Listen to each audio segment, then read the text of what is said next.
On the night of December 29th, 1876, the temperature outside had dropped to 45 degrees below zero and was still falling. Astrid Bergstrom was reading a book, not huddled over it, not clutching it for warmth or comfort, not using it as a distraction from the sound of the wind screaming across the Nebraska prairie above her head. Simply reading it, the way a person reads when they have warmth and light and no immediate reason for fear. The oil lamp on the small table cast a steady amber circle across the pages. The cast iron stove in the corner radiated a quiet, patient heat that required nothing from her except a small log every few hours. The walls around her were earth, packed and solid and ancient in their indifference to the chaos above. 3 weeks earlier, Gunnar Holmberg had laughed in her face. Two orphaned children digging their own graves, he had called it. 47 days before that, she and her brother had walked out of their stepfather's house carrying nothing but $250 in their mother's Swedish Bible. Now, while Gunnar was burning his dining table to keep his family from freezing, Astrid's thermometer read 53 degrees Fahrenheit. She turned the page. Beside her, curled on a wool blanket near the stove, a gray dog with wolf-marked fur lifted his head briefly. His ears rotated towards some sound too distant for human hearing, some frequency of wind or pressure that only animals could detect. Then he settled back down, nose tucked under his tail, and continued his patient watch. His name was Fenrir.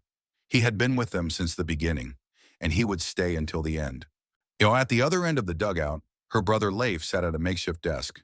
His pen moved steadily across the pages of a composition book, recording temperatures the way other boys his age might record baseball scores or the names of girls they admired. He was 15 years old, and he understood something that most 15-year-old boys did not understand. Data was proof, and proof was the only argument that mattered. Outside, the blizzard had been building for 6 hours. The sound it made was not the familiar whistle of prairie wind through wooden boards, not the rattling of window glass in a drafty frame house. It was something beneath sound, a pressure change felt in the chest before the ears processed it, the sensation of the atmosphere itself reorganizing its weight. Astrid had checked her thermometer near the ventilation gap that afternoon and watched it drop 11 degrees in 40 minutes. Then she had come inside, confirmed the chimney was drawing cleanly, checked her wood supply, and picked up her book. She was 17 years old. She had built this dugout herself, with her brother's help and two teenage boys who thought she was peculiar, for a total cost of $198. She had arrived at this quarter section of Nebraska Territory land in mid-November with no construction experience, no family except Leif, no neighbors who believed she would survive, and a plan she had been developing in the back of her mind for the better part of 2 years. The plan was working, but to understand why she was reading a book while the wind tried to kill everything above ground, you have to go back to April. You have to go back to the cholera. You have to go back to the day her mother died.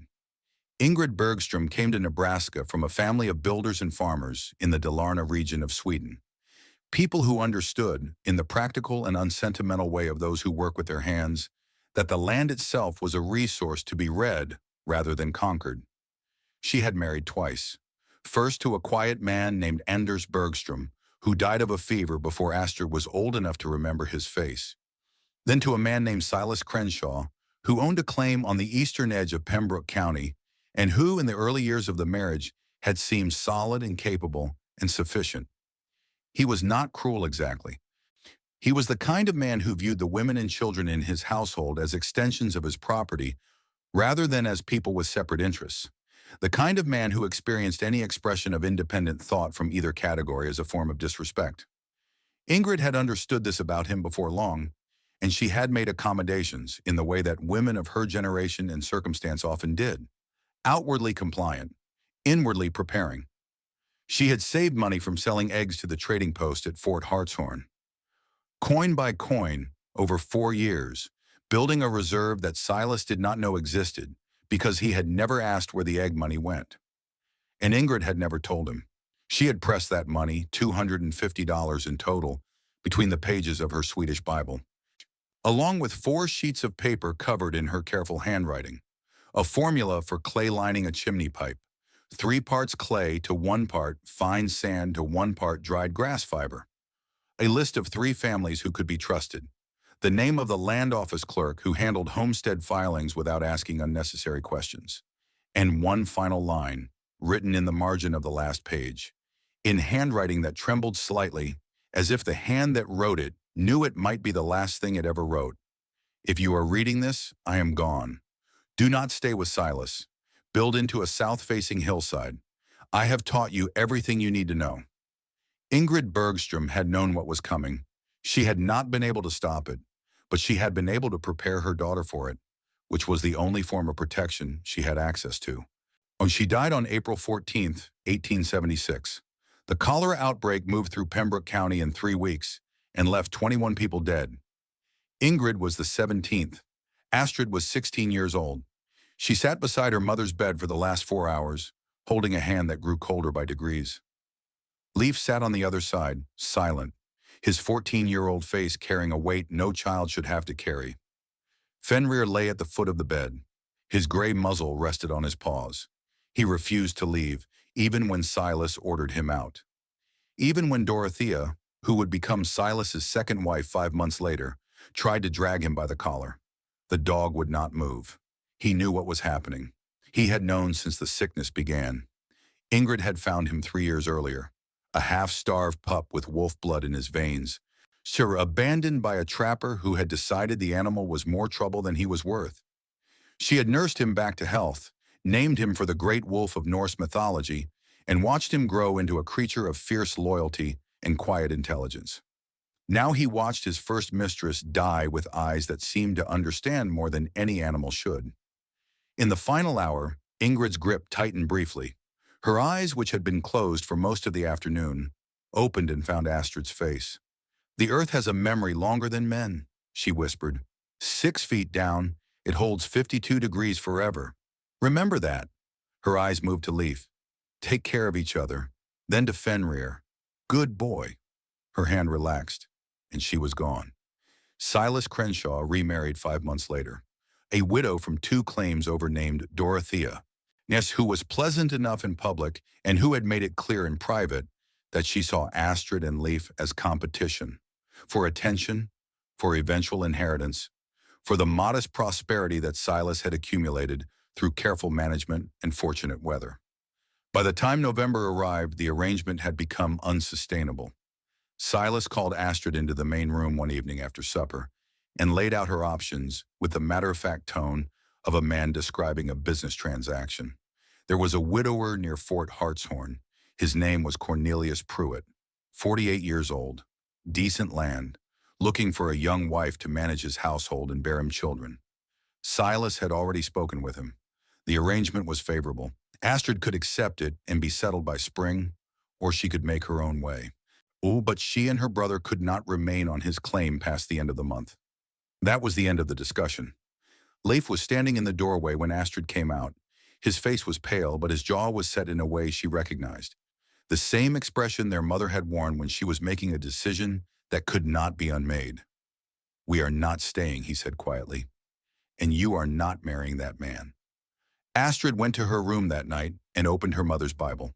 Fenrir followed her, as he always did, settling at her feet while she turned the pages.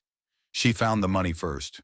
$250 in carefully folded bills, pressed between Psalms and Proverbs. Then the letters. 4 pages of her mother's handwriting, dense with information that only made sense now. The clay formula, the trusted families, the land office clerk, and that final line. Build into a south-facing hillside. Astrid did not cry that night. She sat on the edge of her bed for a long time, running her finger over the handwriting, feeling the particular weight of a person's absence in the specific shapes they had pressed into paper. Her mother had written the formula for clay lining a chimney pipe. She had written it because she knew Astrid would need to build a chimney. She had known even then that this was where things were heading, and she had written down the information her daughter would need to survive it. That was not grief, what Astrid felt in that moment. It was something harder and more durable. It was the understanding that she had been loved carefully and practically, in the way that costs the most and leaves the most behind. They left before dawn, before Silas or Dorothea were awake. Astrid carried her mother's Bible in a small pack. Leif carried a larger pack with tools and provisions. Fenrir walked between them, his gray fur silver in the pre-dawn light. The November air hit their faces like a flat hand as they stepped outside, but they did not look back. Not once. They walked 13 miles to the land office in Fort Hartshorn, arriving when it opened, and Astrid filed for a homestead claim under the name A. Bergstrom. The clerk, a tired-looking man with ink stains on his collar, processed the paperwork without looking up. The Homestead Act made no distinction between male and female applicants in its written text, whatever distinctions the men administering it preferred to make in practice. The clerk saw the name, saw the signature, asked no questions, went and handed her the receipt. She was a legal homesteader before noon. Leaf stood beside her on the wooden sidewalk outside the land office, squinting against the pale November sun. Fenrir sat at their feet, watching the unfamiliar street with wary attention. "Now what?" Leaf asked. "Now we find our land," Astrid said, "and then we build something that will keep us alive." She had chosen her quarter section carefully, more carefully than any of her future neighbors would realize or credit. Most of the settled claims in the Fort Hartshorn area ran along the river bottomlands or spread across the flat prairie in the way that timber frame houses demanded. Oriented toward the road, square against the horizon, standing upright against everything the weather chose to throw at them. Astrid walked her section twice before she made any marks, covering the ground in a methodical grid, noting where water pooled after rain, where the grass grew thicker because the soil held more moisture, where the wind came from, and where the land offered any interruption to it. Leif walked beside her, silent, watching her process without understanding it yet, but learning, always learning. Fenrir ranged ahead of them, nose to the ground, occasionally stopping to investigate something that caught his attention before circling back to check on his people. The south-facing hillside at the back of her quarter section was not obvious. It was not large. A modest rise in otherwise flat land, the kind of feature a person could walk past without registering, if they were focused on road access or timber potential or any of the things that experienced settlers had been trained to look for. But Astrid had spent her childhood watching the way her family's root cellar, dug into a hillside by her mother's people, maintained its temperature through every extreme the seasons offered. The vegetables stored in it never froze and never rotted.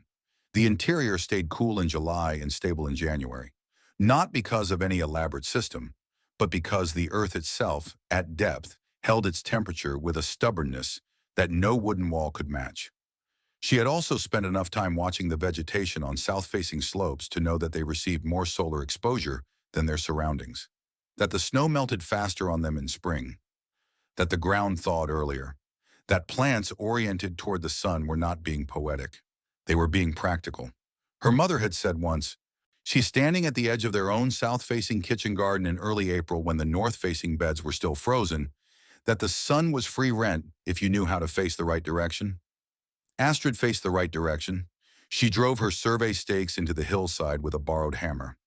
Leif helped her measure, calling out distances while she marked positions.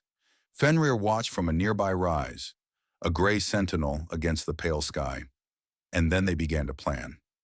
Astrid was 17 years old, standing on a windswept hillside in Nebraska with $250, a 15-year-old brother, and a loyal dog. Her mother had just died. Her stepfather had given her a choice between marrying a 48-year-old stranger and making her own way in the world. She chose to dig a hole in the ground and live in it. Nana, what would you have done? Think about it for a moment, then keep watching to see what happened next. The first person to challenge the plan arrived the following afternoon. Gunnar Holmberg was 47 years old, Norwegian-American, built like a man who had been doing physical labor since before he was old enough to call it work. He had been in Nebraska territory for 5 years, longer than almost anyone else in the immediate area, and he wore that seniority with the quiet authority of someone who had earned it through difficulty rather than inheritance. He had lost 2 houses, his first to a prairie fire that took everything in 4 hours, his second to a snow load that buckled the roof during the terrible winter of 1874. He was on his third now. A timber frame structure that had cost him $480 in lumber hauled up from the railroad depot, plus another $100 in labor. And he was proud of it, the way a man is proud of something that cost him more than he could afford and stood up anyway. He rode over when he saw the survey stakes, moving with the unhurried deliberateness of a man who had somewhere to be but was choosing to make a detour.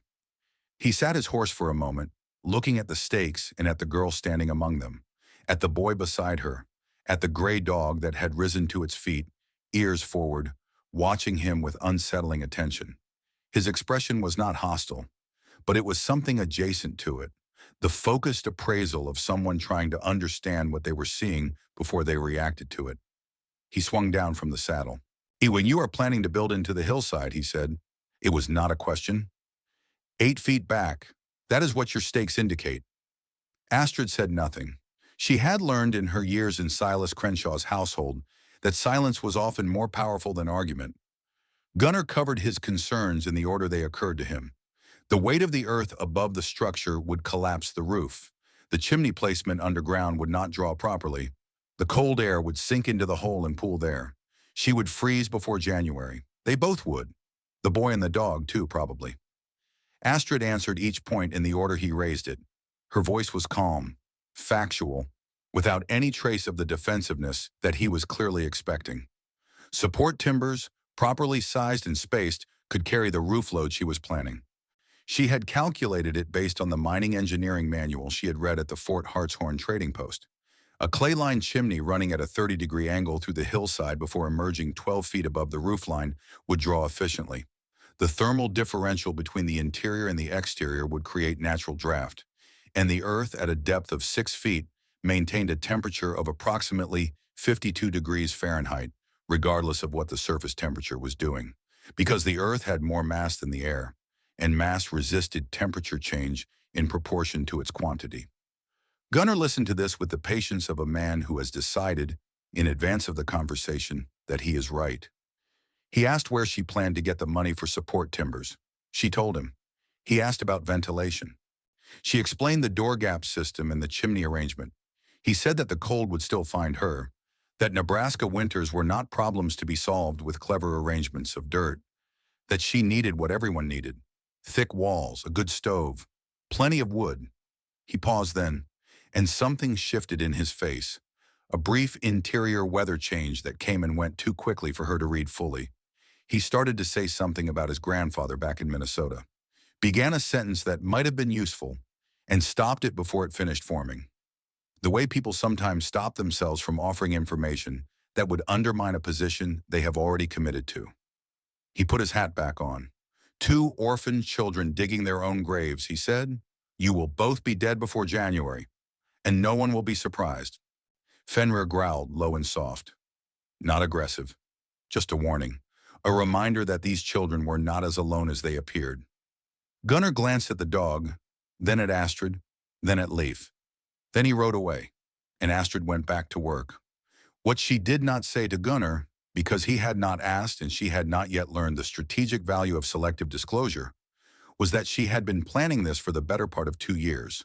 Not the specific location, not the specific measurements, but the general principle. She had spent the months since her mother's decline watching the established settlers around her with the focused attention of someone taking a test whose results would determine whether she lived or died. She had watched Gunnar's second house collapse under snow load and understood that the roof angle had been wrong. She had watched a mason named Heinrich Brenner build a beautiful stone house that sweated moisture every winter because stone conducted heat outward, and every degree of indoor warmth ended up on the walls as condensation. She had watched the painted frame houses shudder in the wind and seen their owners nail additional boards over the siding every fall, in a losing battle against the gaps that opened as the wood dried and contracted. She had also spent time talking to people the established settlers did not consider worth talking to. There was an old Lakota man who came through the area twice a year with furs and traded goods. If you sat with him long enough and asked the right questions, he would describe the earth lodges his people had lived in before the treaties pushed them west, and structures that stayed warm in winter and cool in summer, built from materials that cost nothing but labor. There was a French-Canadian trapper named Beliveau, 71 years old, who had spent 20 winters in a dugout on the Platte River. His lungs were clear, his joints were sound. He said the secret was moisture management and nothing more complicated than that. And there was a shelf at the Fort Hartshorn trading post where people left and traded books. Astrid had read everything on it, farm journals, immigrant guides, and most usefully, an engineering manual someone had abandoned that contained a chapter on mineshaft construction, a chapter that described the thermal behavior of underground spaces with more precision than she had encountered anywhere else. She was not experimenting blindly. She was synthesizing, taking knowledge from every source that offered it, ignoring the boundaries that other people drew between respectable information and folk wisdom, between book learning and observation, between the knowledge of educated men and the knowledge of people who had simply paid attention to what worked. Her mother had taught her that wisdom did not care about its origins, only about its accuracy, and now she was putting that teaching to the test. Niels and Arvid Gustafsson arrived on the second day, referred by their father who had more sons than he had work for. They did not ask questions about why a girl was building into a hillside, as long as the 50-cent daily wage arrived in coin. Niels was 19, Arvid 17. They were strong and accustomed to physical labor. Or they thought the project was somewhere between eccentric and doomed. But the silver coins were real, and the work was straightforward. They came back each morning. By the third day, Niels had stopped expressing skepticism and started asking questions. He wanted to know why the floor sloped, why the interior wall was positioned where it was, why the chimney ran at that particular angle rather than straight up. Astrid answered each question fully, not because she was performing expertise, but because she had found that explaining her reasoning helped her check it. If she could not explain why she had made a decision, she went back and made sure the decision was sound. The floor sloped 1 inch for every 6 feet of length, running from the back wall toward the entrance. This was not perceptible when walking on it, but it was sufficient to direct any water infiltration toward the door rather than toward the living area. The interior wall, 12 inches thick, stood 2 feet inside the exterior sod. The 2 feet of dead air between them was not empty space. It was insulation. Air, when it cannot move, conducts heat extremely poorly. 2 feet of still, trapped air was worth more than 4 feet of solid earth in terms of resisting heat transfer. The chimney ran at 30 degrees because she had tested 3 angles on paper, using the draft principles from the mining manual. 30 degrees produced the most favorable ratio of height gain to horizontal run, given the 9 feet of hillside she was running the pipe through before it emerged. Leif listened to every explanation. He was quieter than Niels, less likely to ask questions aloud. But Astrid could see him filing information away, storing it for later. He was learning. So was Fenrir, in his own way. The dog had appointed himself guardian of the construction site. He spent each day patrolling the perimeter, occasionally chasing rabbits, mostly watching. At night, he slept beside Astrid in the tent they had pitched near the excavation. His warmth was a comfort she did not acknowledge but deeply appreciated. The construction took 19 days in total, and each day added something visible to the structure, which was satisfying in a way that sustained them through the hours of work that were not satisfying at all. The first 3 days were pure excavation.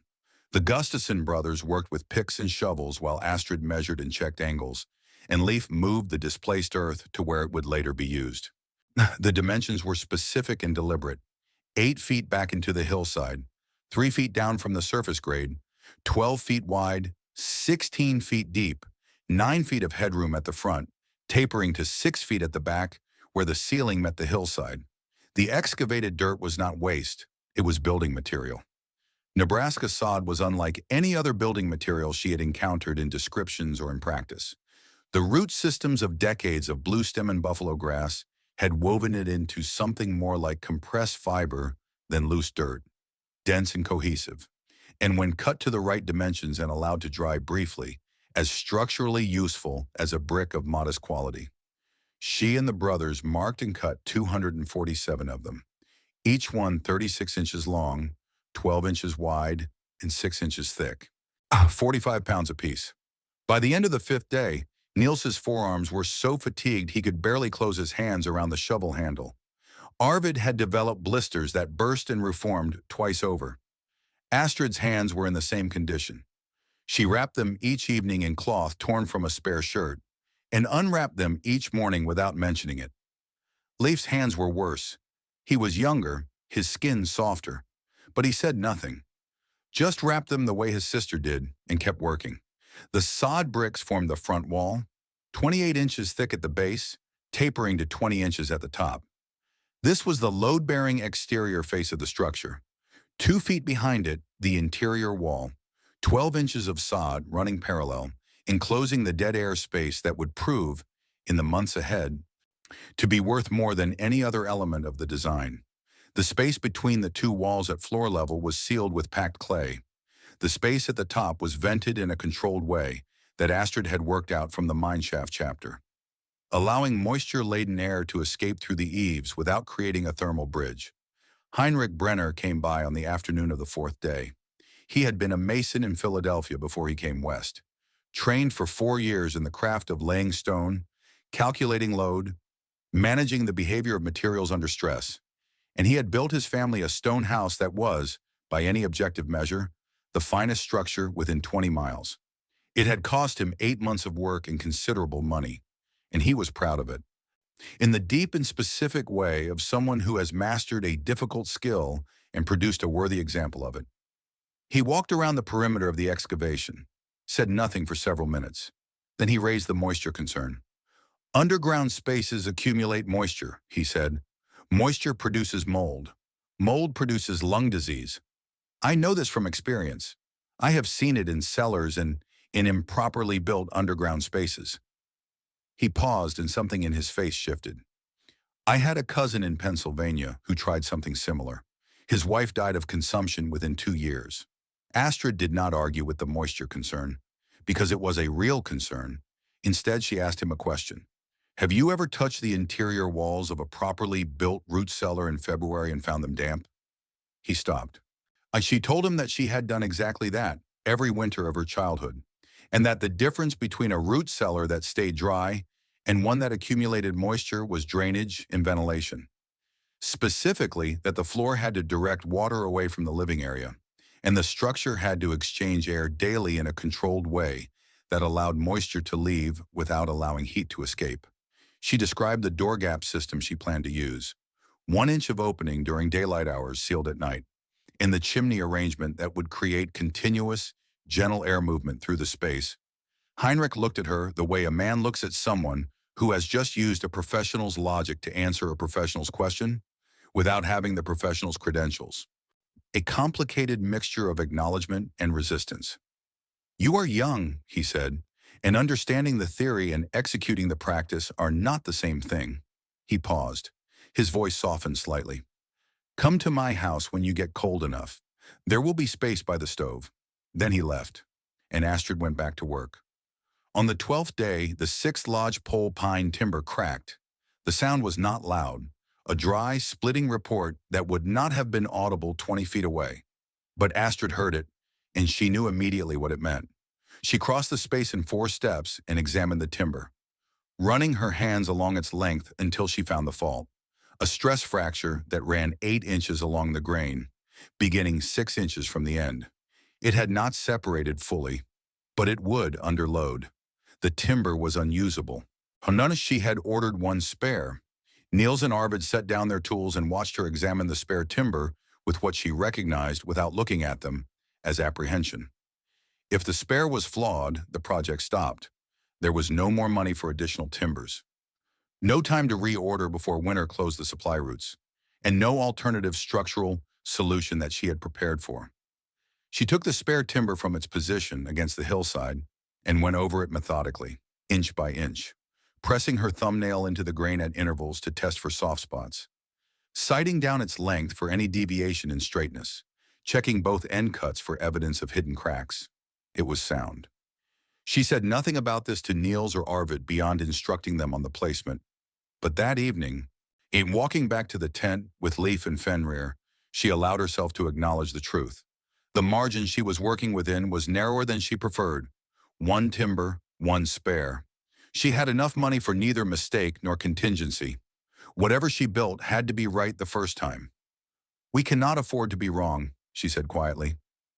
Leif nodded. He had figured that out already. Then what we will do, he said, is not be wrong. Fenrir pressed against her leg as they walked, his warmth steady and reassuring in the November cold. They kept going. Reverend Josiah Whitfield arrived on the 15th day of construction, when the structure was visibly taking its final shape. The front face of double-sawed walls rising from the excavated hillside, the roof timbers in place and receiving their first layer of willow decking. He came on foot, which was unusual, and he stood at the edge of the work area with his hands clasped behind his back, in the posture of a man delivering a prepared statement. Whitfield was 52 years old, from Boston originally, educated at a respectable institution, and possessed of the particular conviction, common to men of his background and era who had chosen to come west, that civilization was something you brought with you, rather than something you built from available materials. He had constructed a white-painted frame house that looked, in isolation on the Nebraska prairie, like something that had been transported from a Massachusetts village green without its surroundings. And he held this as evidence of standards maintained rather than impracticality demonstrated. He said what he had come to say, methodically. A young woman living alone in an underground structure was not appropriate. It would create an impression in the community that would follow her. There were better options available. Domestic placement with an established family, a position of useful employment, the possibility of a suitable marriage arrangement in time. The church community was prepared to help her find a proper situation. Astrid listened to this fully before she said anything. She told him she had filed a homestead claim and intended to prove it up. Whitfield's expression shifted in a way that told her she had said the wrong thing strategically, even though it was the right thing factually. He said that the Homestead Act had been written for families, for men with resources, not for her situation, and that nature did not care about legal technicalities, and that she would be gone by spring, and someone more suitable would work this land. It was in the worst part of that sentence that she heard it. He was not concerned about her propriety in the abstract. He was managing a circumstance on behalf of someone who had a stake in its resolution. She asked him directly. Silas Crenshaw has spoken to you. Whitfield's hands shifted behind his back. He said that her stepfather was naturally concerned about her welfare. Astrid felt something cold settle in her chest. Not fear, something harder than fear. She said that the widower in Fort Hartshorn, Cornelius Pruitt, was her stepfather's business associate. This was not something Whitfield had told her, but she had reasoned it out from the particulars. A 48-year-old man with decent land, one who had been identified and arranged as a marriage prospect within weeks of her mother's death, at a time when Silas Crenshaw was also consolidating his claim and looking at adjacent land parcels. The concern is about the land, she said, not about me. Whitfield did not confirm this, but he did not deny it with the speed or conviction of a man denying something false. His silence was a form of answer, and it told her something she had half understood before, but now understood completely. She had not simply escaped an uncomfortable domestic situation. She had disrupted a financial arrangement that involved her as a variable rather than a person. The discomfort she had caused was not merely social, it was economic. She thanked Whitfield for his visit and went back to work. He left. And she was aware, in a way she had not quite been before, that the stakes of what she was doing extended beyond her own survival. If she failed, she would be absorbed back into someone else's plan. If she succeeded, she would have demonstrated something that no one in the area had seen demonstrated before, which was that the arrangement could be refused and survived. The 19th day arrived, and the structure was complete. She and Leif and the Gustafson brothers stood back from it and looked at what they had made. From the outside, it was almost invisible. A low mound of earth with a door set into the hillside and a thin thread of smoke emerging from a chimney pipe you had to know to look for. It looked like not much. It looked like a place that offered nothing particular against the weather. From the inside, the proportions were different. And Astrid had not anticipated how the earth walls would make the space feel. Not cramped, but enclosed, in a way that carried warmth in it. The way a hand cupped around a small flame makes the flame seem larger without adding any fuel. 192 square feet. A rope bed in one corner with a straw mattress. A small table and 2 chairs that Niels had built from scrap lumber on the last afternoon, which she had not asked for, and which told her something about Niels that she had not known before. Shelves cut directly into the back wall, the earth firm enough to hold them without framing. The stove in its corner radiating a heat that felt, in contrast to the blunt assault of a wood stove burning at capacity, more like the warmth of something living. Neil stood in the doorway, looking around with an expression she could not quite read. "I thought this was foolish," he said finally. "When we started, I thought we were helping you waste your money on something that would kill you." He paused. "I do not think that anymore." Arvid nodded.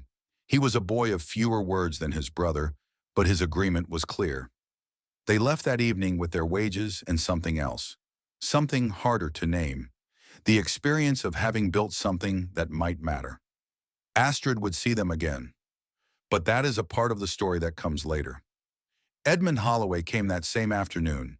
He was 34 years old, a school teacher from Wisconsin who had taken a homestead claim to supplement his teaching salary.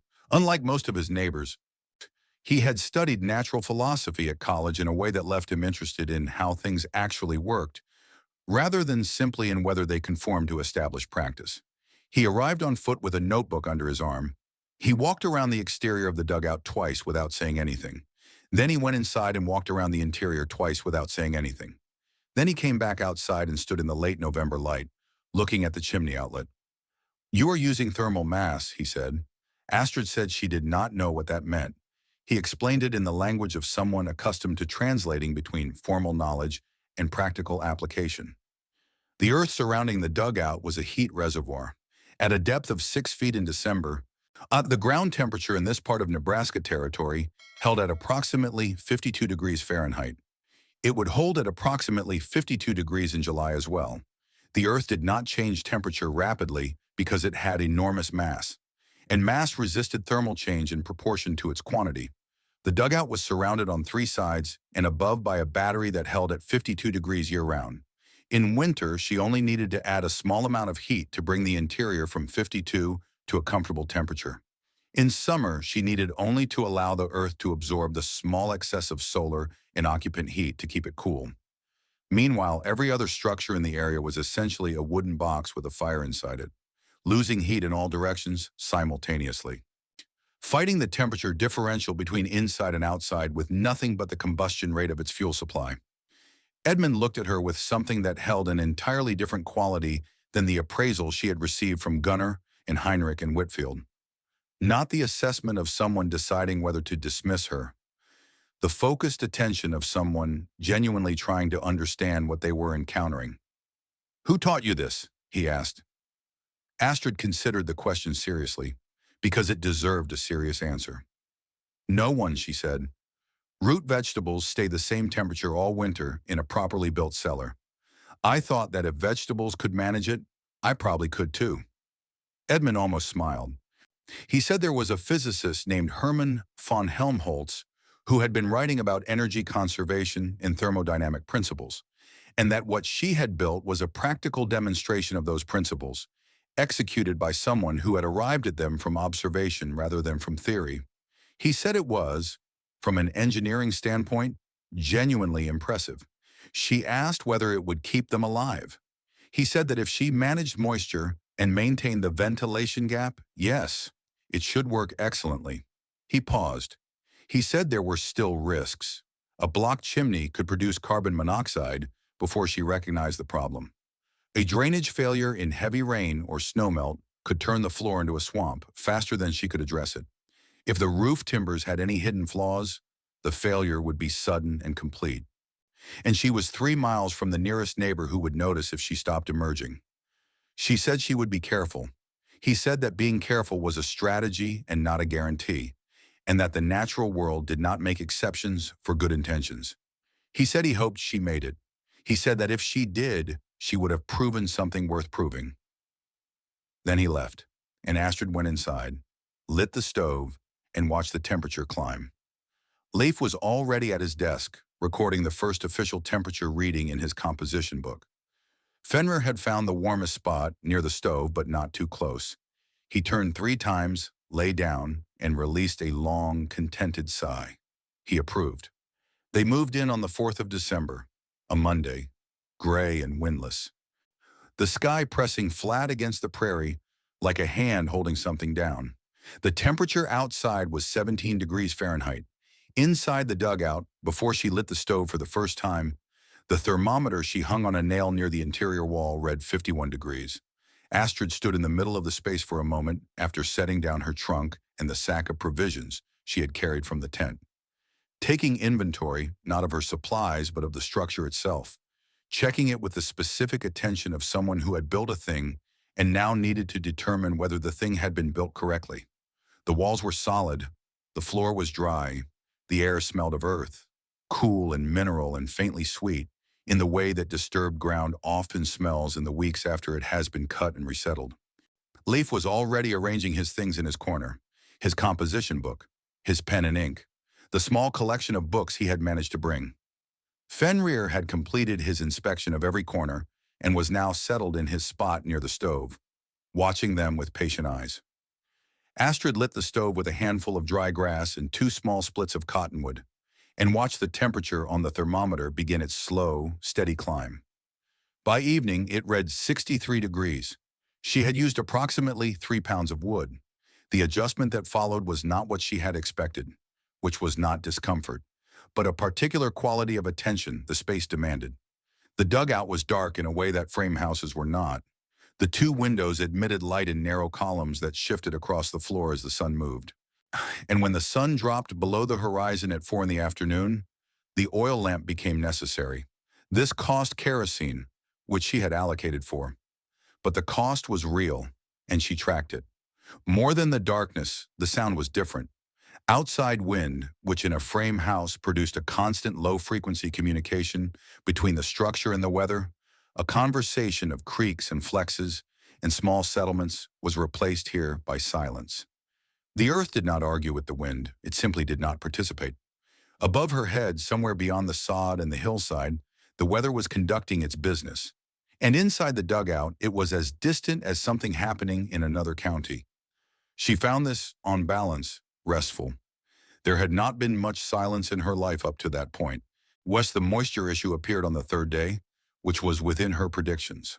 She woke to find a faint condensation on the inner surface of the exterior door, which was the coldest point in the structure, the one location where the thermal gradient between inside and outside was compressed into a few inches of wood.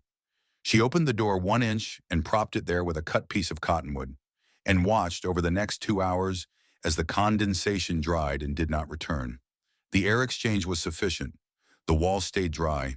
The floor, which she tested by pouring a cup of water against the back wall and watching its path, directed the water forward and allowed it to absorb into the earth well before it reached the sleeping area. The drainage was working. Leif recorded all of this in his composition book, writing in the small, precise handwriting their mother had taught them both. Date, outside temperature, inside temperature, wood consumed, moisture conditions, ventilation gap measurement. "This is evidence," he said. "When people question us, we will have proof." Astrid nodded. He understood. Prudence Mercer came on the 6th day with her daughter Violet, a girl of 8 who had her mother's direct blue eyes and her father's tendency to ask questions without filtering them for social acceptability. Prudence brought a loaf of bread wrapped in cloth and a jar of preserved plums. She stood in the doorway for a moment before coming fully inside, adjusting to the space, the way people did when their bodies told them something different from what their expectations had prepared them for. She touched the interior sod wall with her palm. "It is warmer than I expected." "It," she said. "I expected damp." Astrid told her about the drainage system and the ventilation gap and the dead air space between the 2 walls, explaining it in plain language, without technical vocabulary, because Prudence was a practical woman who understood systems in terms of their results rather than their mechanisms. Prudence walked around the perimeter, touching things, noting the shelves cut into the earth, the beds positioned away from the exterior wall, the stove angle that directed the chimney out through the hillside rather than straight up through the roof. Her face held the particular expression of a woman reassessing a judgment she had already made and communicated publicly, which was not easy for her, but which she was honest enough to allow. "It is not what I imagined," she said. Then she said what she had really come to say. "In living alone is not proper for a girl your age. If you need help or become frightened or find the isolation too much, you should come to our place, without embarrassment, without waiting. She said this with genuine warmth, not as a criticism of Astrid's choices, but as an extension of her own. A woman who had been through difficult winters and knew what they asked of a person, and who wanted to make sure the girl knew the offer was real. Violet was less diplomatic. Standing in the middle of the space with her arms at her sides and her head tilting back to look at the ceiling, she asked what she actually wanted to know. Are you not afraid of being alone? Astrid looked around the 192 square feet she had designed and provisioned and planned for and moved into deliberately. The space where every object was where it was because she had put it there for a reason, where the temperature was 62 degrees because she had designed it to be, where the drainage and the ventilation and the thermal mass were all doing exactly what she had calculated they would do. This is the first time in my life I have not been afraid, she said, and the fear I lived with before was not of loneliness. Prudence did not ask her to explain this. She understood enough of it to let it stand. The first real test came on the 15th of December, 3 weeks after they moved in.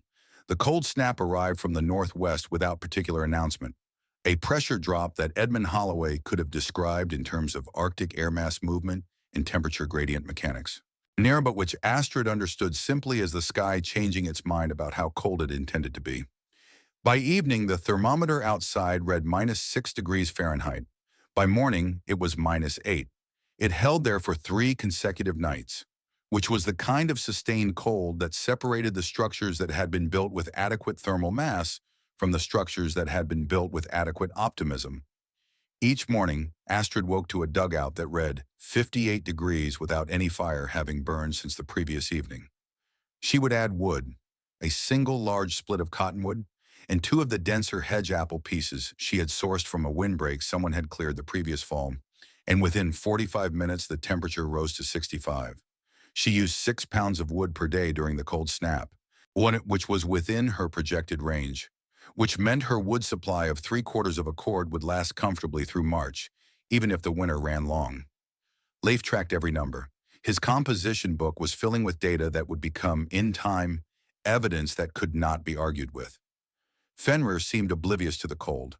As long as the dugout stayed warm and his people stayed close, he was content. Gunnar Holmberg had called them orphaned children digging their own graves.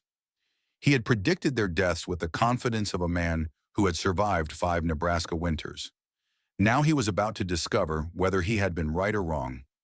Have you ever been absolutely certain about something, only to discover you were completely mistaken? Think about how that felt. Then keep watching to see what Gunnar discovered. Gunnar Holmberg appeared on the 3rd morning of the cold snap. He arrived on horseback at a time that was earlier than a social call and later than a man who had slept well, which meant he had not slept well. His face was chapped raw along the cheekbones, in the way that happens when a person has been exposed to cold repeatedly in short intervals, going in and out, tending a fire that required constant attention through the night. The skin around his eyes was tight with the specific exhaustion of someone who had been awake at 2 in the morning and 3 in the morning and 4 in the morning, feeding a stove that demanded fuel every 90 minutes to keep a house from dropping below freezing. He found Astrid outside the dugout, in a wool sweater, no coat, splitting kindling with a hatchet. She was not performing comfort. She was simply splitting kindling because she needed kindling, and she was warm enough to do it in a wool sweater because the dugout had been at 65 degrees when she left it 20 minutes earlier, and the work itself generated heat. Leif was visible through the window, reading by lamplight. Fenrir sat near the door, watching Gunnar with alert but not hostile attention. Gunnar sat his horse for a moment and looked at her. Then he asked without preamble how much wood she was burning. She told him, 6 pounds a day. He said that was not possible. She told him it was what she was using. He looked at the chimney outlet at the top of the hill. The thin thread of smoke visible only if you knew exactly where to look, pale against the pale sky.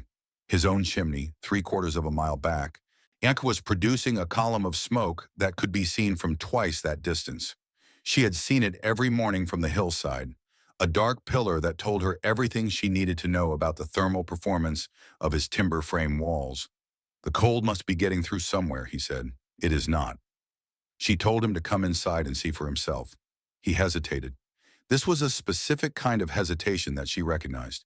Not reluctance about entering a woman's dwelling, reluctance about entering a woman's dwelling and finding that she was right.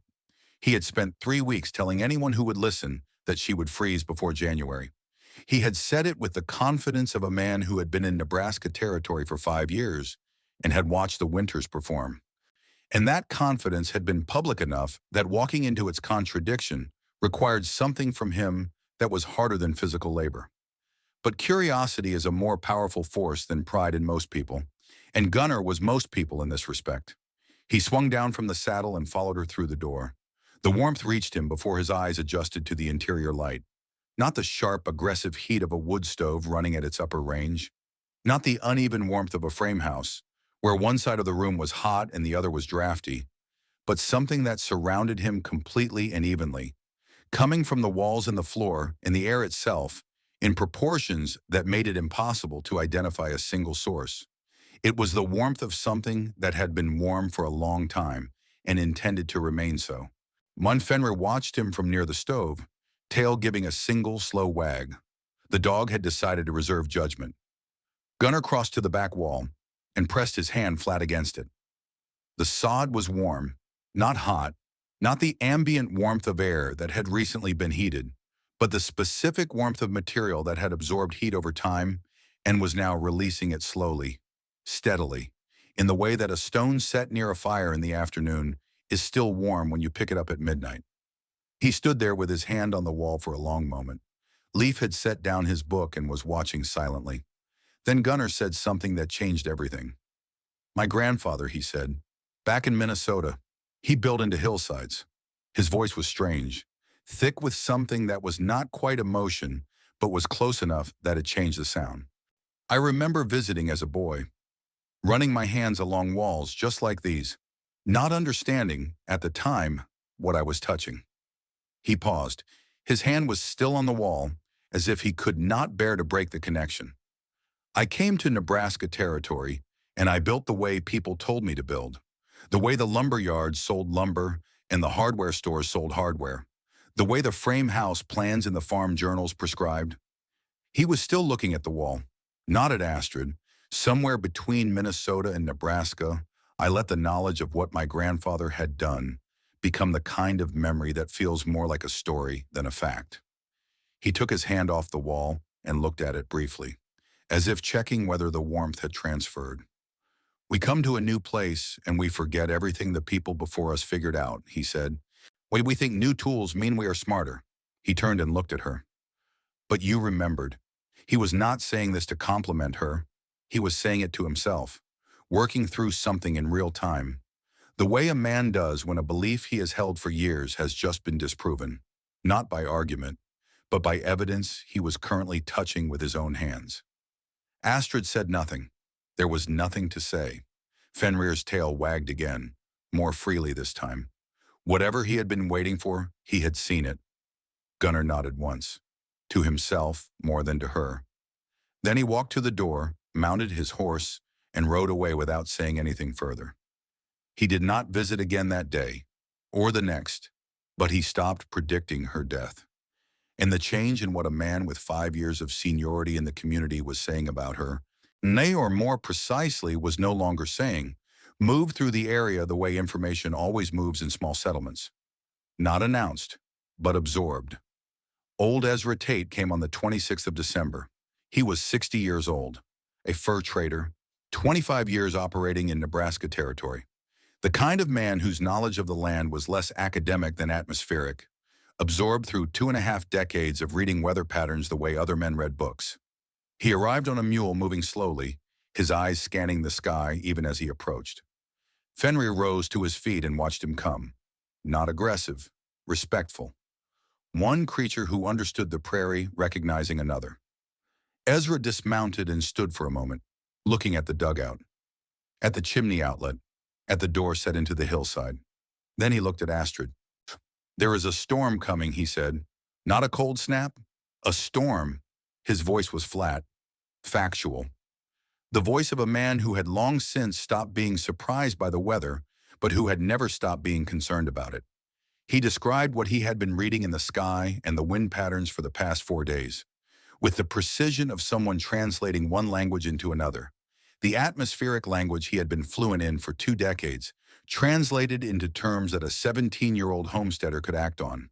The pressure had been dropping in a way he associated with the worst storms he had seen in his years on the territory.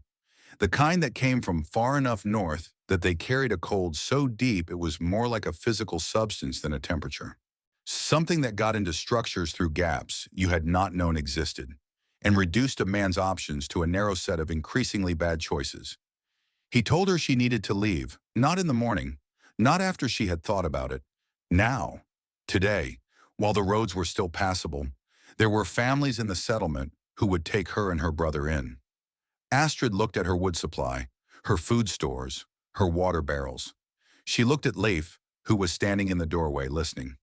She looked at Fenrir, who had come to stand beside her, pressing against her leg. She thought about the calculations she had run when she was planning the structure, the worst-case scenarios she had built into the design margins. The difference between a structure that performed at expected values and a structure that had margin left over when the expected values proved insufficient. She thanked him and told him she was staying. Ezra did not argue with her, not the way people who have not thought about a decision argue with people who have. He looked at the dugout with the assessing eye of someone who had looked at a great many structures in his years on the territory, and had formed opinions about which ones were going to stand and which ones were going to fail. And whatever he saw in the low mound of earth with its invisible chimney and its heavy cottonwood door, it did not produce in him the expression of a man who had already decided she was wrong. It produced something more complicated than that, closer to a man who was genuinely uncertain about the outcome. Fulmer and who found the uncertainty unusual. 2 people are going to die in this storm, he said, in this area. That is not a guess. He reached into his saddlebag and pulled out a coil of heavy rope, half-inch hemp, and handed it to her. The explanation was unnecessary. If she had to leave the dugout during whiteout conditions, she needed something connecting her to the doorframe, because 20 feet in a Nebraska blizzard could be the last walk a person took. Astrid took the rope. Leif stepped forward and took one end, examining the weave with the serious attention he gave to all practical matters. Ezra looked at them both, at the dugout behind them, at Fenrir, standing guard. "I hope you are right," he said. "I hope you have built what you think you have built." He mounted his mule and rode south, and Astrid went inside and tied one end of the rope to the doorframe and coiled the rest neatly beside the entrance. Fenrir sniffed the rope, then settled down beside it, understanding in his own way that something important was coming. On the 28th of December, she took inventory. She did it standing in the middle of the dugout, going through each category of supply aloud, not because she needed to hear herself to remember, but because speaking the numbers gave them a weight that the mental list did not carry.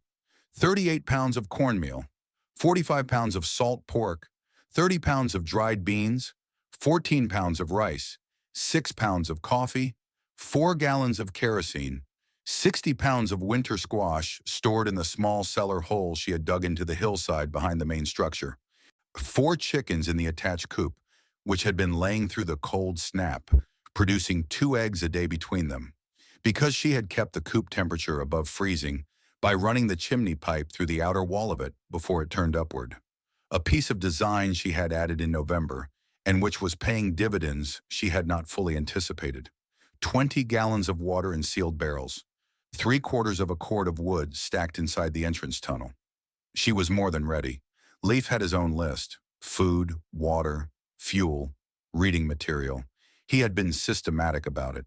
Fenrir had been fed and watered. He watched them inventory with calm eyes. Whatever was coming, he would face it with them. That afternoon, Ezra Tate came back, making good on his word to give her one final warning before the storm arrived. As he stood in the doorway and looked at her inventory, and at her face, reading the second more carefully than the first, he said again that people were going to die in this storm, and he wanted to make sure she understood that the risk was genuine rather than dramatic. She said she knew 2 people were going to die. She said she knew she was not going to be one of them. He considered this for a long moment. Then he said that her certainty made him more anxious rather than less. Not because he doubted her preparation, but because he had spent 25 years watching prepared people die from the one thing they had not prepared for. And the one thing was always different. He said that overconfidence was more dangerous than the storm itself, because the storm arrived from outside and you could see it coming, while overconfidence lived inside and tended to stay quiet until the moment it became fatal. Astrid said she was not confident that she had thought of everything. She was confident that if she had not, being somewhere else would not help her. He was quiet for a moment. He looked at the coil of rope beside the door. He looked at the wood supply, the water barrels, the carefully organized provisions. He looked at Leif's composition book, open on the table to the current week's entries, numbers and columns, consistent and precise. He looked at Fenrir, lying near the stove, watching with ancient eyes. He said something she did not expect. He said that he had been through this territory for 25 years, and he had never seen a homestead this well prepared in its first season, and that he hoped it was enough. Then he rode away, and she closed the door, and they were alone, a 17-year-old girl, a 15-year-old boy, and a gray dog with wolf in his blood, waiting for the storm. The storm came at 2 in the morning on the 29th of December, and it did not arrive gradually. There was no period of increasing wind, no sequence of warning gusts that would have allowed a person to track the progression. One moment the night was cold and still, and then something massive and deliberate changed its mind about where it was going. The sound that followed was not wind in the conventional sense, not the familiar whistle of air moving through gaps and around corners. It was something beneath sound, a pressure change felt in the chest before the ears processed it, the sensation of the atmosphere itself reorganizing its weight. Fenrir was on his feet instantly, ears rigid, a low growl building in his throat. Not at an intruder, at the world itself. The dugout shuddered, not violently, not in a way that suggested structural failure, but in the specific way that a very large, very solid thing acknowledges the presence of a force that deserves acknowledgement. Dust filtered down from between the sod layers in the ceiling, fine particles, no more than the surface dust that accumulated in any earth structure. But the movement of them told her that the pressure differential above her was significant. Leif sat up in his bed, eyes wide in the darkness. Astrid lit the lamp and checked the thermometer. 54 degrees. It had dropped from 57 over the previous 4 hours, a rate of thermal transfer that the structure was handling. But that was faster than she had seen in any previous cold event. So she added wood to the stove, a larger piece than her usual evening addition, and watched the temperature respond, climbing back through 56, 58, settling at 61. Outside, the thermometer she had placed near the ventilation gap had stopped moving hours ago, frozen at a number that belonged in a nightmare rather than reality. 31 degrees below zero, and still falling. She sat at the small table with the lamp burning and recorded the numbers. Leif did the same in his composition book. His hand was steady, even if his face was pale. Fenrir had settled again, but his ears remained alert, rotating towards sounds that human ears could not detect. She thought about the dead airspace between the walls, currently holding 52 degrees, regardless of what was happening on either side of it. She thought about the 6 lodge pole pine timbers above her head, carrying 3 tons of earth, and absorbing the dynamic load of the wind pressing against the hillside above them. And she thought about the spare timber she had used on the 12th day of construction, the one she had gone over inch by inch before trusting it, and she was glad she had been that careful. She did not sleep that night, neither did Leif.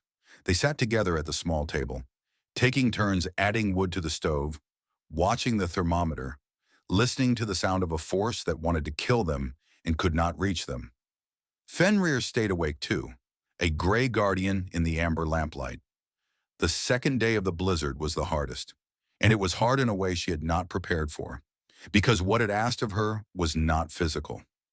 By midday on the 29th, while the temperature outside had reached minus 38 degrees, and the wind was producing a ground blizzard that reduced visibility to 0 at ground level, while the sky above the storm layer remained technically clear. A feature of severe prairie blizzards that was particularly dangerous because it deceived people into thinking the storm was less extreme than it was. She knew this from the engineering manual and from conversations with Ezra Tate, and she had no intention of opening her door. The rope tied to the doorframe was for emergencies only, and this was not an emergency. This was a situation she had prepared for and was managing. What she had not prepared for was the sound she heard at approximately 2 in the afternoon. It was distant, attenuated by the earth walls and the wind noise. And she could not have said with certainty what it was. It might have been an animal. It might have been a particular combination of wind and terrain that produced something resembling a human sound. But it moved through her in a way that animal sounds and weather sounds did not, a frequency that the body responds to before the mind has processed it. And she sat very still at her table with her pen in her hand and listened. And the temperature held at 60 degrees, and she could not do anything. Leif heard it too.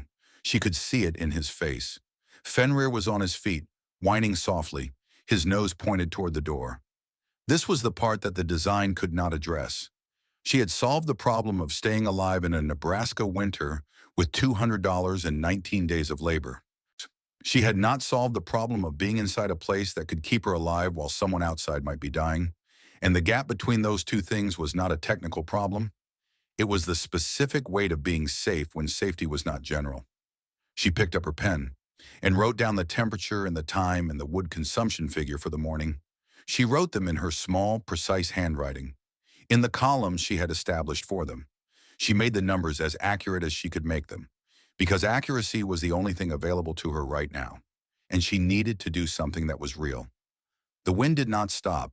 It ran through the rest of the afternoon, in the night, and into the morning of the 30th, dropping below -40 degrees at some point in the early morning hours.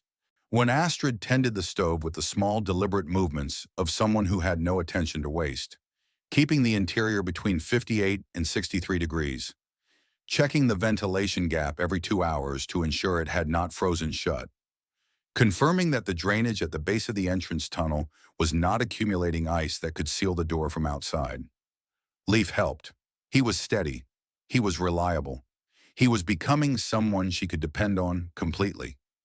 Fenrir slept in shifts, one ear always cocked toward the door, the other toward his people. She slept in 2-hour intervals, waking to check temperatures and add wood, moving through the tasks with the efficiency of someone who has done them enough times that the sequence has become automatic. The structure performed in every element she had calculated and built and tested and modified and worried over, performed within its predicted range. And the earth that surrounded her on 3 sides and overhead held its temperature and held its position and did not shift or crack or fail. At 4 in the morning on December 30th, the wind stopped. It did not taper. It stopped completely, the way very large things sometimes end. Not with diminishment, but with a sudden absence that was almost more alarming than the presence had been. Fenrir was the first to react. He lifted his head, ears rotating, then his tail began to wag, slowly at first, then with increasing certainty. Astrid sat up in bed and listened to the silence for a full minute before she was certain of it. Then she checked the thermometer. Inside, 56 degrees. Outside, 45 degrees below zero. She built the fire up slowly, letting the temperature climb to 64. And then she sat at the table and drank coffee and waited for the light. Leif joined her. They sat in silence, drinking coffee, watching the lamp flame steady in the still air. When she opened the door in the early morning, the snow had drifted 8 to 10 feet against the exterior face of the hillside. She found the rope attached to the door frame and used it to keep her orientation while she worked with the short-handled shovel she kept inside the entrance, carving a path through the drift one armful at a time. The air was so cold it did not feel like air. It felt like a material, something with substance and intention. Henny pressing against her face and the exposed backs of her hands with a directness that made every second outside a transaction she was paying for, with warmth she had built up over hours of careful tending. Fenrir pushed past her, leaping into the snow, disappearing and reappearing as he tested the frozen landscape. She carved enough of a path to see over the drift line. To the northwest, in the direction of Gunnar Holmberg's property, there was smoke in the sky. Not the thin, pale thread of a chimney drawing cleanly. Not the column of heavy gray smoke from a house fire, but something between those two. Thick, dark in color. The specific smoke of furniture burning, of wood that had been treated and painted in shape for domestic use being consumed because it was the last fuel available. Astrid went back inside. She added the biggest log in her supply to the stove. Then she picked up a second log and wrapped it in canvas against her chest. She picked up the short shovel. She looked at the thermometer one more time. 64 degrees inside. Outside, the cold had become something beyond numbers, something that existed in a category all its own. Leaf was already on his feet. "Stay here," she said. "Keep the fire going. I will be back." Fenrir stood at the door, refusing to be left behind. She looked at the dog, at his gray fur, his wolf eyes, his absolute loyalty. "All right," she said, "we go together." She went back out into the cold and started walking. The walk to Gunnar Holmberg's property took 40 minutes in conditions that should have made it impossible. The snow had drifted in the specific way of blizzard aftermath, not evenly, but in ridges and valleys that bore no relationship to the terrain beneath them, so that a flat stretch of ground had become a landscape of its own, the drifts rising to her chest in some places and falling away to knee depth in others, with no pattern she could read in advance. She moved through them with the short shovel, not clearing a path, but using the blade as a probe, testing the surface ahead of her before committing her weight. The same methodical caution she applied to every problem that presented itself without obvious solution. Fenrir ran ahead, finding the easier routes, circling back to show her the way. His wolf heritage served him well here. He was built for this.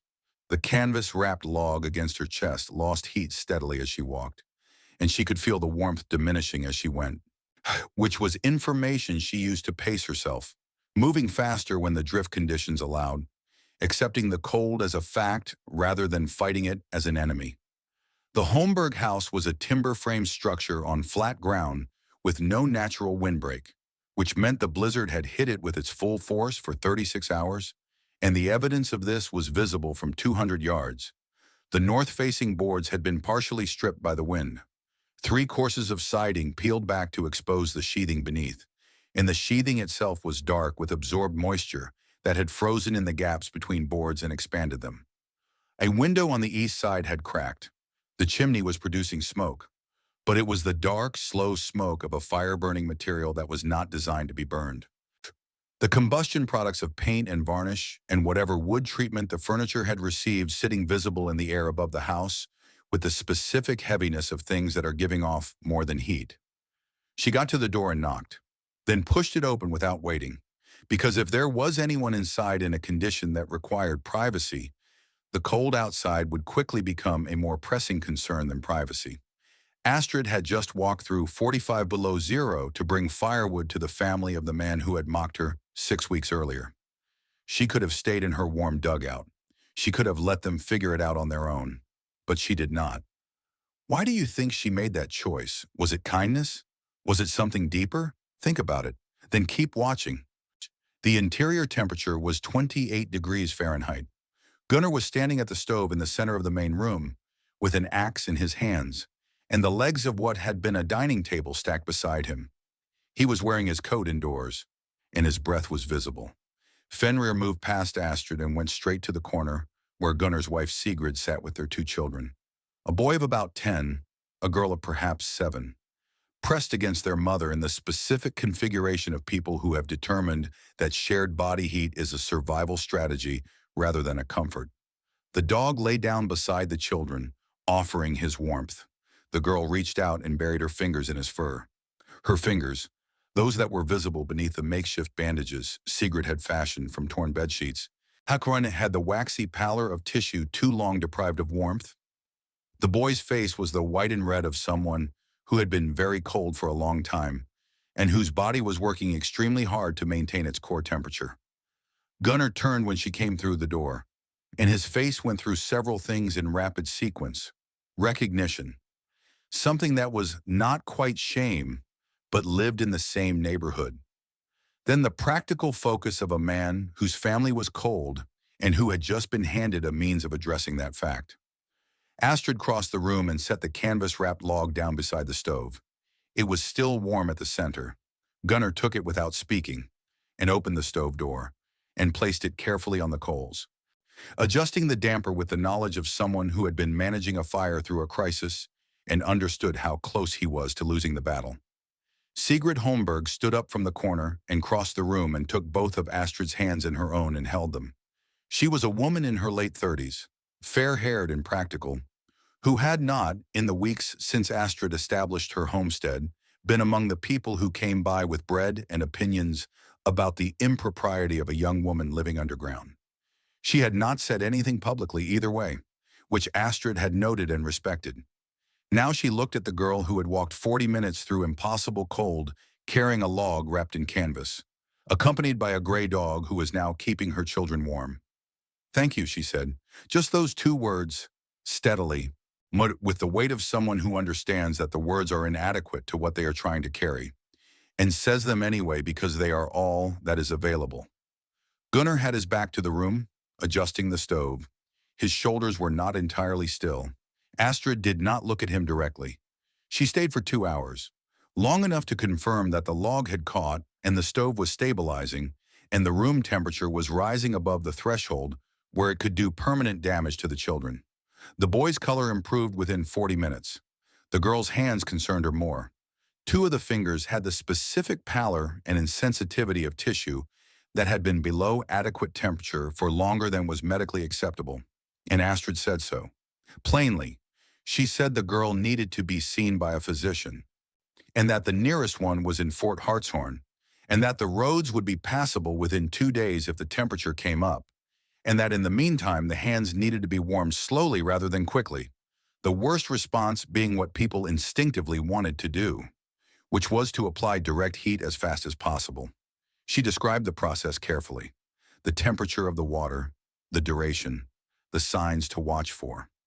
Sigrid listened with the focused attention of a woman filing away information she intended to use correctly. Fenrir stayed with the children the entire time, letting them pet him, providing what comfort an animal could provide. From the Holmberg property, she went east, to Heinrich Brenner's stone house, which was standing without visible structural damage. Because the stone walls had resisted the wind in the way they were designed to, and which was cold inside for precisely the same reason. The dense stone conducting every degree of interior heat outward through the night with the efficiency of a material that had never been designed for insulation. The interior temperature when she arrived was 26 degrees. Heinrich's youngest daughter, a 7-year-old named Marta, had frostbitten toes from sleeping in a room that had not reached above that temperature since the first night of the blizzard. Heinrich opened the door and stood aside to let her in, with the expression of a man who has been a professional and is currently standing in the ruins of the argument his professionalism had made. He said nothing that required a response. She did not offer one. She went to the child and assessed the toes with the practical seriousness of someone who had been reading everything she could find for 2 years, and who had, in the farm journal collection at the trading post, read a section on cold weather injury and its treatment. She gave the same careful instructions she had given Sigrid, adjusted for the difference in the injury, and told Heinrich that the physician visit was not optional. Heinrich said something then, in the voice of a craftsman acknowledging another craftsman's work, without ornamentation, as a statement of assessed fact. The Bergstrom girl's design was correct, he said. My design was beautiful, but it was not enough. Astrid nodded once and moved on. She moved through 3 more homesteads over the course of that morning. Fenrir stayed with her, a gray shadow in the white landscape, finding paths through the snow that she could follow. At the 4th, a claim shack at the eastern edge of the settlement area, she found what Ezra Tate had predicted. The couple who had claimed it, married the previous spring, had apparently become disoriented in the whiteout conditions of the blizzard's second day, and had not made it back. They were found 47 feet from their door. 47 feet, which was to say they had known where they were going, and had not been able to get there. The distance between knowing and arriving had been 47 feet, and the cost had been everything. Astrid stood in the snow and looked at the place where they had been found, already covered by new drifts, already disappearing into the white silence of the aftermath. Fenrir pressed against her leg, whining softly. She did not cry, but she stood there for a long moment, understanding something about the margin she had been working within that she had not fully understood before. The infant death she heard about from Prudence Mercer, who met her on the road between claims, her own face carrying the specific expression of someone who has absorbed a piece of information they will spend the rest of their life rearranging around. 11 months old, Prudence said quietly. The Thornton family. The claim shack had been drafty from the first day of settlement, and the family had managed it through autumn with a stove that ran at capacity and the collective warmth of 3 adults in a small space. And in the blizzard, that calculus had simply failed. The stove had not been equal to the thermal loss rate of the structure at minus 40 degrees. Shutting in an 11-month-old body cannot compensate for the gap. Prudence said it quietly, standing in the road with the wind picking up behind the departing storm system. Astrid stood and received it without speaking, because there was nothing to say. The infant's parents had not been negligent or unprepared by the standards available to them. They had built what people built and maintained it as people maintained it, and the storm had been larger than the standards. That was the whole of the explanation, and it was worse than if there had been something more complicated to understand. Fenrir leaned against Astrid's leg. She rested her hand on his head, and they walked on. 2 people died 47 feet from safety. An 11-month-old baby died because a building method failed. Meanwhile, one inside a hole in the ground that everyone had mocked, 2 teenagers and a dog were warm and safe. What does that tell you about the difference between what people know and what people are willing to learn? Think about it. Then keep watching. The spring of 1877 brought 17 families who wanted to build what she had built. The consultations began in April, when the ground thawed sufficiently to assess drainage and hillside orientation, and they continued through June. She charged $5 per consultation, which was not a small amount, but was not a large amount relative to the cost of getting the construction wrong, and every family who asked about the fee paid it without serious negotiation, because the winter had demonstrated in concrete terms what getting it wrong cost. Niels Gustafsson was among the first to ask for guidance that spring, not for himself but for his father, who had finally admitted that the frame house he had built 15 years earlier was slowly killing his family one winter at a time. Astrid remembered Niels' questions during those 19 days of construction. The way he had stopped mocking and started learning. The chairs he had built for her without being asked. She did not charge him the $5. Some debts could not be measured in currency.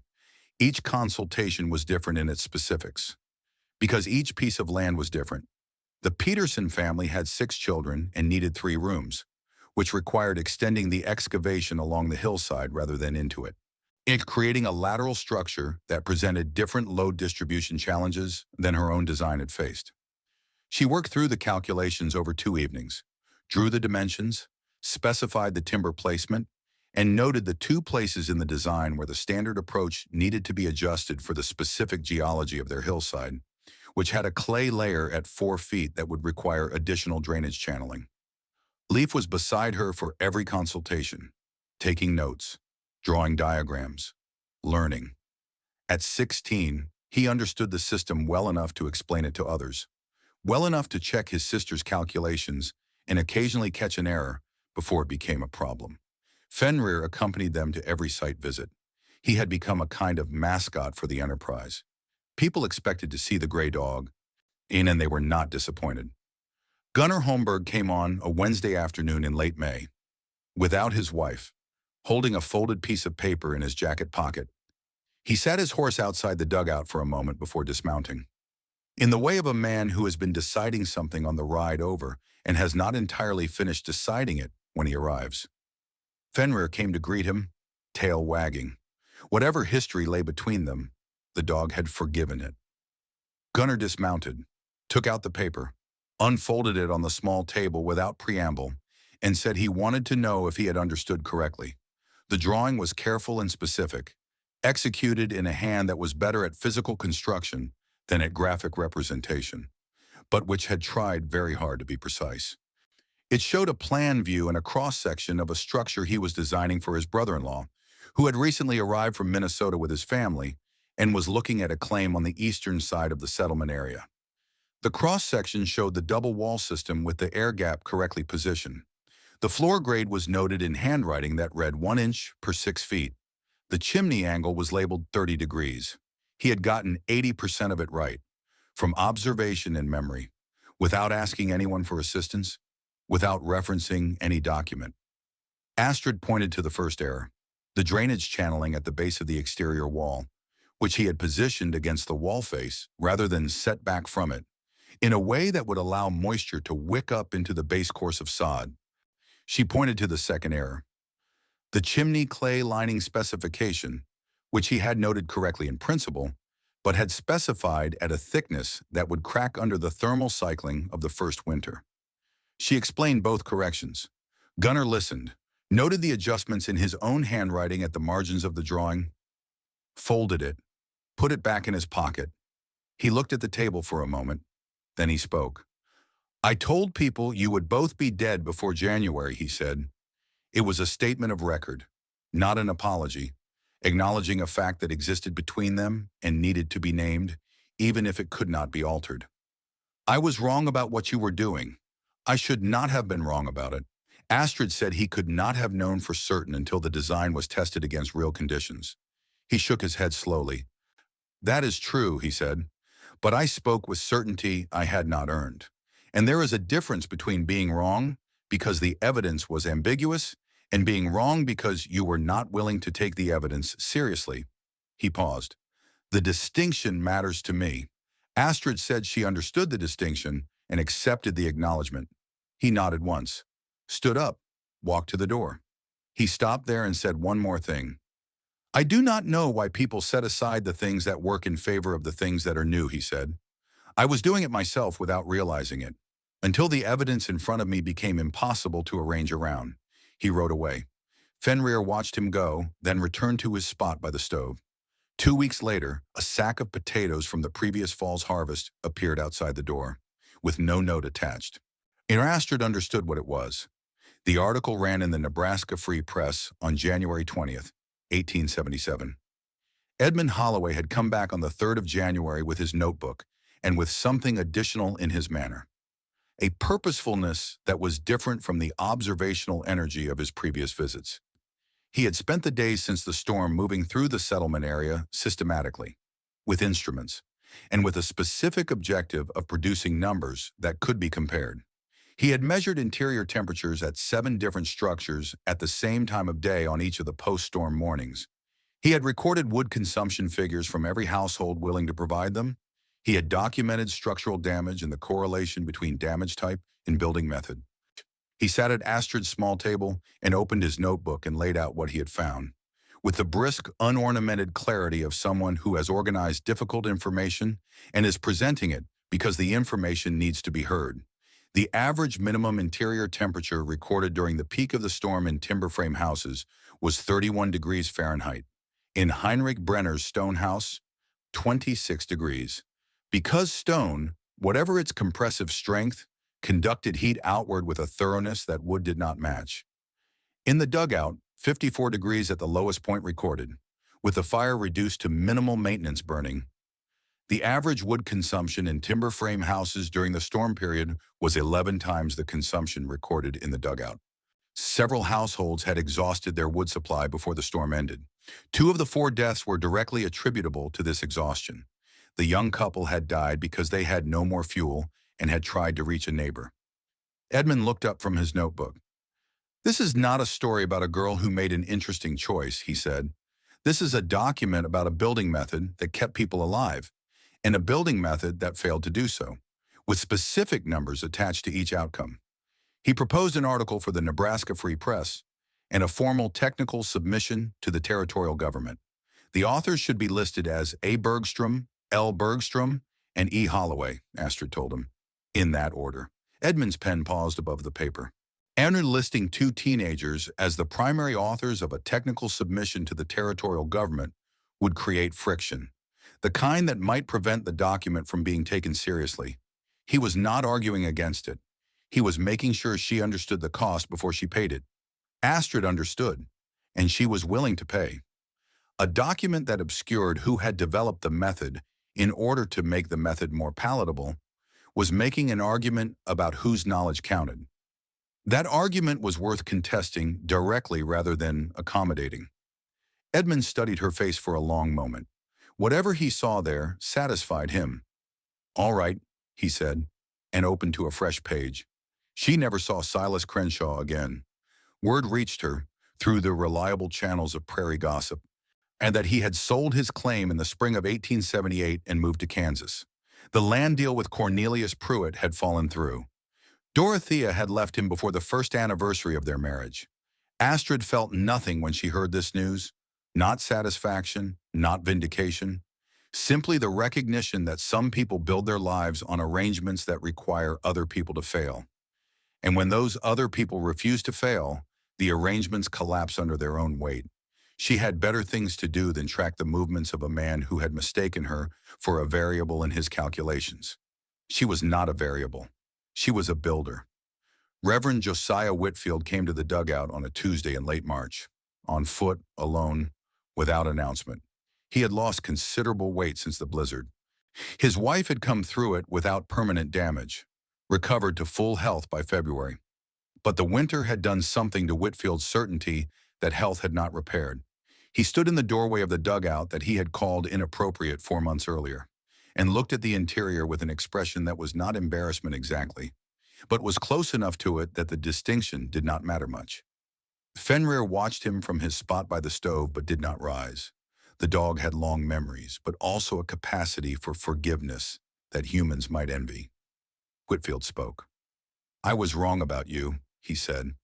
"I assessed your situation and your choices through the lens of what I considered appropriate, and my lens had been poorly calibrated for what was actually at stake. Several families are alive who might not have been, if you had built the way I told you to build, and I am aware of this, and I wanted to say so directly, rather than let it remain unacknowledged between us." Astrid considered him for a moment.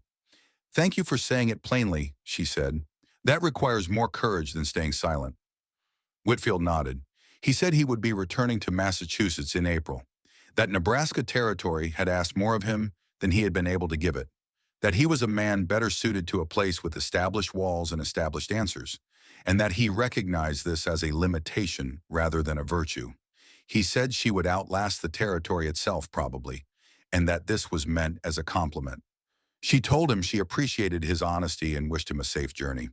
And the pressure he had represented had never been the most significant pressure she was operating under, which was simply the pressure of the land and the weather and the specific problem of staying alive in a place that required careful thought to manage. That pressure was not going to Massachusetts with him. It was going to be there every winter for as long as she chose to stay. She chose to stay. Gunnar brought a sack of potatoes.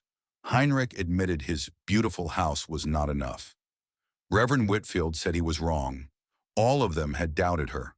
All of them had predicted her failure. And all of them, in their own ways, found the courage to admit it. Have you ever had to admit you were wrong about someone? Have you ever been the person who proved the doubters wrong? Think about that. Then stay with me for the ending of this story. The years that followed were not easy, but they were hers. Edmund Holloway proposed marriage in the summer of 1890. He did it in the practical manner that suited both of them. Sitting at the small table in the original dugout, with the temperature outside at 72 degrees and the temperature inside at 63, which was a demonstration in itself. He said that they worked well together, that they thought about problems in compatible ways, that they had been producing useful work in collaboration for years, and that he saw no reason to stop, and that he would like, if she was willing, to make the arrangement permanent. She said yes, with the same directness she brought to all decisions that she had already thought through. They built a larger structure on her claim, 24 feet wide and 36 feet deep, 3 rooms, with skylights cut through the hillside above the rear rooms, and a ventilation system that Edmund had adapted from mining principles he had been researching. The primary room had a ceiling height of 10 feet. The interior walls were plastered with a lime mixture over the sod surface, which produced a clean, light-reflective finish that addressed the darkness that had been the original dugout's most significant practical limitation. The structure was, by any measure available in 1890, more comfortable and more thermally efficient than any conventional house within 100 miles. They lived in it for 38 years. Leaf went on to study engineering at the State College in Iowa. He returned to Nebraska and spent his career improving and teaching the methods his sister had pioneered. He published a book in 1920, Earth-Sheltered Construction, a Practical Guide. It was based on 40 years of data that began with a 15-year-old boy recording temperatures in a composition book while a blizzard tried to kill everything above ground. The four children Astrid and Edmund raised were healthy, which was not something she tracked consciously against any comparison group until Edmund pointed out, in the winter of 1896, that in 20 years of living in earth-sheltered structures, neither of them had lost a child to respiratory illness or cold-related injury. While the mortality rate among children under 5 in conventional housing on the northern plains from exposure-related causes ran at approximately 8% per winter. He said this not as a boast, but as a data point, the way he said all data points, and she received it the same way, as information worth knowing and recording. Fenrir died in the summer of 1889. He was 16 years old. Ancient for a dog. Ancient for a dog with wolf blood who had spent his life on the frontier. He went quietly, in his sleep, lying in his spot by the stove that he had claimed 16 years earlier and never relinquished. They buried him on the hillside behind the dugout, with a small stone marker that Leaf carved. Fenrir, faithful companion, 1873 to 1889. Astrid stood at the grave for a long time after the others had gone inside. Her eyes stayed dry, but her voice, when it came, carried the weight of 16 years of companionship that words could never adequately honor. She thanked him for the years, for the warmth on cold nights, for the company when the silence would have been too heavy, not for the way he had always known when she needed him close. "You were a good dog," she said, "the best dog." And then she went back inside and made dinner and continued with the work of living, because that was what you did. You continued. She and Leif documented 89 earth-sheltered structures across Nebraska territory and beyond over the next 4 decades. Each one an adaptation, a negotiation between the standard principles and the specific land, the specific family, the specific resources available. Some were more sophisticated than others. Some incorporated innovations that neither Astrid nor her brother had thought of, contributed by the families who built them and lived in them, and found solutions to problems that the original design had not encountered. A family in Montana had developed a passive solar supplement using angled reflectors that increased winter interior temperatures by 6 degrees without any additional fuel consumption. A homesteader in Kansas had adapted the double wall system to a prairie dugout on flat ground using packed earth berms that achieved nearly the same thermal performance as a hillside structure. These adaptations were documented and incorporated and passed forward, because the method was not a fixed object. It was a set of principles that could be applied wherever people had the clarity to apply them. Astrid Bergstrom Holloway died in October of 1928, 68 years old, in the original dugout. She had refused to move to the larger structure after Edmund passed 3 years earlier. She said she wanted to end where she had begun. Her youngest daughter, named Ingrid for the grandmother she had never met, was beside her at the end. The newspaper ran an obituary that used the words architect and engineer without the qualifier self-taught, which Edmund had requested years earlier, and which the editor had agreed to, because 4 decades of documented work supported the unmodified terms. The obituary noted the original dugout, the winter of 1876 to 1877, the technical submission to the territorial government, the 89 documented structures, the engineering publication, and the estimated number of lives that the method had preserved through the direct consultation work, a conservative figure that did not attempt to account for the structures built by families who had read the article or received the territorial guidance without any direct contact with Astrid or her brother. The original dugout was occupied at the time of her death by her granddaughter, also named Ingrid, who had been born in the 3-room structure in 1903 and who had chosen, when she established her own household, to restore and live in the original rather than build something more conventional. In December of 1928, with the outside temperature at -8 degrees Fahrenheit, the interior temperature of the original dugout measured 53 degrees, without any fire burning. The thermal mass that Astrid had built into that hillside in 19 days in November of 1876 was still functioning within 2 degrees of its design parameters. 52 years later, the Earth did not lose its memory of what had been asked of it. The structure finally collapsed in the early 1940s. The sod succumbing at last to the accumulated moisture of 6 decades of seasonal cycling. But the foundation excavation remained visible in the hillside, the precise dimensions of the original cut still readable in the earth, and a historical marker was placed on the site in 1952 that described it as the location where thermal mass construction principles were systematically applied and documented for the first time in North American prairie settlement. Engineers who studied the original design in the decades that followed were struck consistently by the completeness of the reasoning behind each choice. There were no elements of the design that existed for reasons that could not be justified on performance grounds. There was no convention followed for its own sake.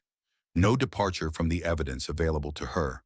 Every dimension was what it was because she had worked out why it needed to be that dimension rather than some other one.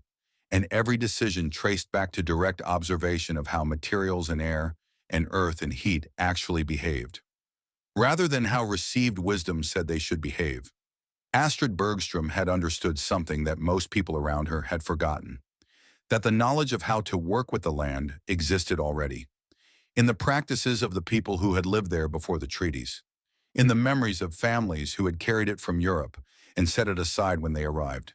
Deciding that new meant better without checking whether the old had been working for reasons worth keeping. She had combined those sources without hierarchy, taking what was useful from each. Because the standard she was applying was not about tradition or authority, it was about physical reality, and the physical world does not organize its principles by their origin. What she had built was an argument, made in earth and timber, in calculated angles and measured temperatures. An argument that genuine knowledge does not require institutional permission to be valid. That observation is a form of rigor when conducted with sufficient care, and that the most important question a person can ask about any received way of doing things is not whether it is traditional or modern or endorsed by the right people, but simply whether it works, and if it does not, what would work instead? She had asked that question at 17. Masha with $250 and a hillside and a brother who believed in her and a dog who never left her side. The answer held at 53 degrees for 52 years. The earth has a memory longer than men. Her mother had told her that. On a spring day in Minnesota, standing at the edge of a south-facing garden, looking at the soil that was already warming while the north-facing beds remained frozen. The earth has a memory longer than men, and sometimes the young remember what the old have forgotten. Final reflection. Astrid Bergstrom was 17 years old when she built a hole in the ground that saved her life. She was 68 when she died in that same hole, surrounded by the warmth that had never failed her. 52 years, 89 structures, countless lives saved by knowledge that cost her $250 and 19 days of labor. What she proved was simple. You do not need permission to be right. You do not need credentials to understand the truth. You only need to pay attention to what actually works, and the courage to trust what you see over what you are told. If this story meant something to you, I would be grateful if you would share it with someone who needs to hear it. Someone who has been told they are too young, or too inexperienced, or not the right kind of person to know what they know. Because Astrid Bergstrom was all of those things, and she was right anyway. The earth remembered. And now so do we.